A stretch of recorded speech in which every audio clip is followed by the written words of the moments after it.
ফিলিস্তিনিদের জন্য না কাঁদলে আপনি মানুষই নন। বিশ্বকাপ থেকে বিদায় নিয়েছে মিশর, কিন্তু আর্জেন্টিনার বিপক্ষে শেষ 16 ম্যাচের আগে সংবাদ সম্মেলনে হোসাম হাসান বলেছিলেন ফিলিস্তিনি মানুষদের নিয়ে। সেখানে তিনি বলেন, পৃথিবীর যে মানুষ ফিলিস্তিনিদের মানুষের কষ্ট অনুভব করে না, সে কখনো মানুষই নয়। সে আরব, ইউরোপীয় কিংবা আমেরিকান, যেখানকারই হোক না কেন।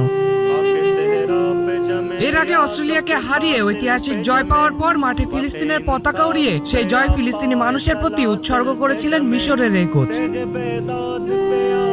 সংবাদ সম্মেলনে তিনি আরো বলেন, মুসলিম, খ্রিস্টান কিংবা আরব হওয়ার আগে আমি একজন মানুষ। আমি শুধু চাই ফিলিস্তিনের মানুষ বেঁচে থাকুক।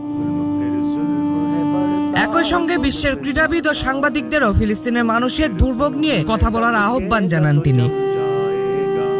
ফিফার নিয়ম অনুযায়ী ম্যাচে রাজনৈতিক বার্তা প্রদর্শনে নানা বিধিনিষেধ থাকলেও ম্যাচ পূর্ব সংবাদ সম্মেলনে ব্যক্তিগত মত প্রকাশে এমন কোনো স্পষ্ট নিষেধাজ্ঞা নেই। আর সেই সুযোগকে বিশ্বকাপের মঞ্চে কাজে লাগিয়ে মানবিক অবস্থানের বার্তা তুলে ধরেন হোসাম হাসান। যদিও মাঠের লড়াইয়ে শেষ পর্যন্ত 3-2 গোলে আর্জেন্টিনার কাছে হেরে বিশ্বকাপের মঞ্চ থেকে বিদায় নিয়েছে মিশর, তবে ফিলিস্তিন নিয়ে হোসাম হাসানের এই বক্তব্য এখন কোটি মানুষের আবেগের প্রতিধ্বনি হয়ে উঠেছে।